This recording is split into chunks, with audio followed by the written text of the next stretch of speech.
میرا سوال ہے آپ سے کہ پہلے میری کچھ نمازیں قضا ہوئی، کچھ کبھی پڑھی کبھی نہیں پڑھی، مگر ابھی آپ کے چینل دیکھ کر میں ابھی باقاعدگی سے نماز ادا کرتا ہوں الحمدللہ.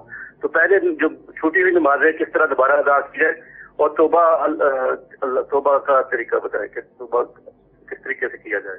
نمازیں جب کسی کے اوپر قضا ہو گئی ہیں اور بہت زیادہ قضا ہوئی ہیں، اور یہ ماشاءاللہ انہوں نے اس حوالے سے بھی بتایا کہ مدنی چینل دیکھ کر نمازوں کی انہیں رغبت پیدا ہوئی، اور جو پچھلے ماضی میں جو کچھ نمازیں قضا ہوئیں اس پہ اب یہ نادم بھی ہیں.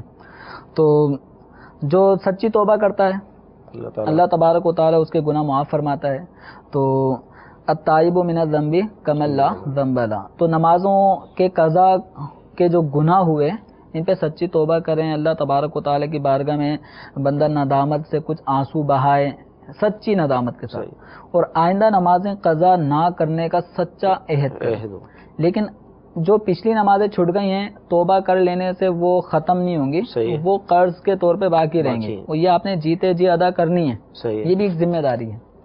تو ان نمازوں کو ادا کرنے کا آسان طریقہ جو امیر اہل سنت نے قضا نماز کا طریقہ اس کے اندر مفصل اس بات کو بیان کیا اور نماز کے حوالے سے اہمیت کو واضح کیا ہے، نماز قضا کرنے کے گناہ، اور نماز اب جو ادا کرنا چاہتا ہے اس کا کیا طریقہ ہوگا، اور جو فوت شدہ افراد ہیں جن کی کئی سالوں کی نمازیں باقی تھیں ان کی نمازوں کا فدیہ کس طرح ادا کیا جائے گا. تو یہ سب طریقہ الحمدللہ وہاں پہ موجود ہے.